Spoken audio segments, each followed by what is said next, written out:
Bonjour, je suis Patrick Offroy et vous écoutez le podcast de Planète aussi.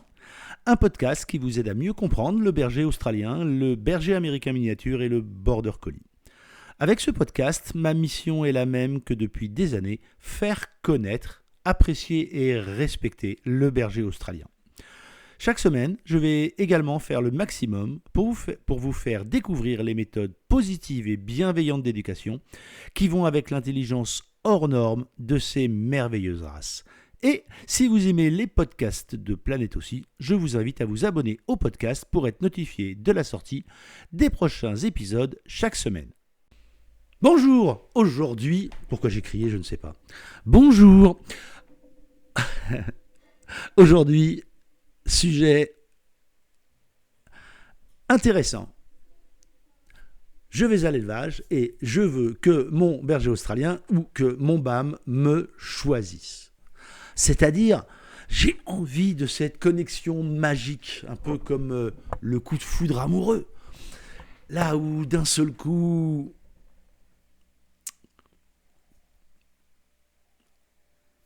la lumière va être plus vive. Il va y avoir comme un silence, une sorte de halo sombre va petit à petit envahir l'écran et au milieu, dans un rond de lumière merveilleux, il n'y a que vous et ce chiot. Alors, comment je vais vous le dire ? Ça marche dans les comédies romantiques américaines. Non, nous les Français, on est beaucoup plus intellectuels que ça. On va réfléchir sur les concepts, etc. Mais les Américains, ils sont cash. Ils envoient le truc. Travelling avant, monsieur, mademoiselle, gros plan, bisous, merveilleux. Et bien sûr, on voudrait projeter avec le chiot la même chose. Vous allez arriver, il était là tranquillement dans son parc avec ses frères et sœurs. Et au moment où vous arrivez, le déclic se fait et de façon quasi instantanée, il vous voit arriver, il sait que c'est vous, il se précipite vers vous et c'est un merveilleux moment que vous allez avoir ensemble pour la vie. En tout cas pour la sienne. Alors, c'est une idée assez courante, qui est que le chiot qui vous va bien est le chiot qui va vous choisir. Souvent, c'est basé sur l'expérience de gens qui vous disent « Ah ouais, quand je suis arrivé, c'est le premier qui est venu, donc c'est lui qui m'a choisi. » Alors, après 15 ans d'élevage, je vais vous dire comment ça se passe.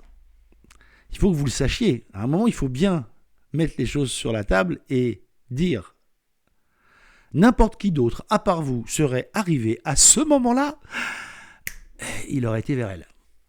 Et ouais, il aurait été vers elle parce que à ce moment-là, ce petit ou cette petite galopin avait envie de jouer, avait envie d'interagir, était très réveillé. Bon, les frères et sœurs, ils avaient fait la bringue quelques minutes avant, ils avaient fait les 400 coups, ils avaient tiré les trucs dans tous les sens, etc. Et là, maintenant, il dort. Mais lui, à ce moment-là, il n'avait pas très envie de jouer avec tout ça. Il en a profité pour dormir. Mais par contre, là, maintenant, tout de suite, il a deux possibilités. Soit il réveille ses frères et sœurs qui viennent de s'endormir pour jouer avec eux en leur expliquant que vous n'avez pas vu, mais là, c'est l'heure de faire des bêtises.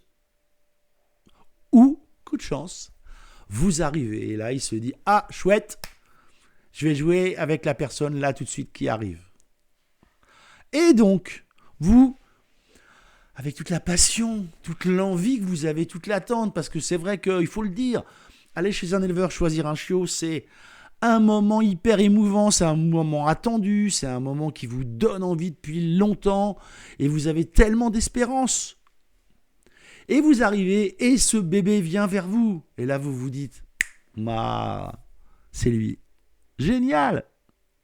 Génial. Ouais, la réalité des faits, c'est finalement pas celle-là. La réalité des faits, c'est que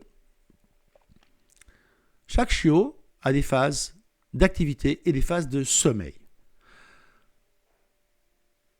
Pour des raisons technique, c'est-à-dire profiter de la montée de lait et que tout le monde ne soit pas à la bagarre aux tétines. La nature est bien faite et le sommeil des chiots n'est au départ pas synchronisé. Ça veut dire que si vous avez 6 chiots par exemple, ça peut être 8, s'il y a 6 chiots dans la portée, vous en allez avoir 4 par exemple qui vont être à peu près dans le même rythme et vous en allez avoir 2 autres qui ne sont pas dans le même rythme. L'avantage de ça, la nature est vraiment bien faite, c'est quand les deux vont se réveiller, si les autres ont été avant et qu'ils se réveillent une demi-heure après, la mamelle aura eu le temps de recharger et ils auront du lait à disposition. Ça évite les gros moments de concurrence qu'on trouve quand, par exemple, la mère n'est pas toujours disponible avec les chiots et qu'elle rentre et que là, d'un seul coup, c'est le combat pour les tétines. L'éducateur canin comportementaliste en positif que je suis vous dira que là, on est déjà en train d'organiser la compétition pour une ressource, la ressource alimentation de la mère. Mais c'est un autre sujet qu'on traitera peut-être dans un autre vlog ou podcast. L'idée là, par contre, c'est que ce rythme, il reste à peu près jusqu'à 7 semaines et demie, 8 semaines. Après, il y a un autre phénomène qui se crée. C'est que vous avez les chiens très actifs qui souvent sont des gros dormeurs, mais plus fréquemment, c'est-à-dire qu'ils vont faire plus de siestes, mais plus courtes. Et puis vous avez les plans-plans, ceux qui pensent que la vie est faite pour en profiter, qu'il ne faut pas non plus s'énerver de trop, même parmi les BAM ou les Australiens. Et ceux-là, ils ont des phases de sommeil plus longues que les autres. Donc, le moment où vous arrivez est déterminant. Le moment où vous arrivez, c'est vous qui allez perturber le rythme de l'ensemble de la fratrie. Mais si à ce moment-là, ils ont fait la bringue X minutes auparavant, ceux-là, ils ont besoin de dormir. Donc peut-être que ceux-là, ils vont venir faire un tour, vous flairer un petit peu, avec un œil comme ça, là. Et hop, ils vont repartir dormir, parce que c'est l'heure. Et je le répète, celui qui a avant bien dormi pendant une demi-heure, eh ben lui par contre, il est tout à fait disposé à venir jouer avec vous et interagir beaucoup plus. En réalité, là où vous pensez que ce chiot vous a choisi, en fait, vous arrivez juste à interagir avec le chiot qui est réveillé à ce moment-là, ce moment où vous êtes entré dans proche de la caisse de mise-bas ou du parc. Quelques exceptions quand même. Nous avions un berger australien, je ne citerai pas le nom, un magnifique mâle bleu merle, et c'était une grosse portée, 8 ou 9. Et vraiment, chaque fois que les gens venaient, il allait comme ça, et il flairait un petit peu, et puis il repartait. C'était un drôle de comportement, vraiment. Il était réveillé, mais il laissait les autres devant, et il se disait, non, mais ça, c'est... Non. Et un jour, une jeune fille est venue, avec ses parents. Il restait 3 chiots, ou quelque chose comme ça. Et lui est arrivé, il a poussé les autres, il s'est couché sur les pieds de la jeune fille et il n'en a plus bougé. Il y a des exceptions qui confirment la règle. Et si ma mémoire est bonne, ils ont vécu 14 ans extrêmement heureux tous les deux ensemble. Ceci pour dire que oui, il y a la règle et il y a l'exception à la règle. Mais il y a quand même plus de chances que vous soyez dans la règle que dans l'exception. Et le chiot qui est actif à ce moment-là n'est pas forcément le chiot qui est le bon chiot pour vous. Par contre, si vous discutez avec l'éleveur et que l'éleveur est un éleveur sérieux, il doit être capable de vous parler individuellement de chaque chiot qui est là dans sa caisse de mise-bas ou dans le parc dans lequel vous êtes en ce moment.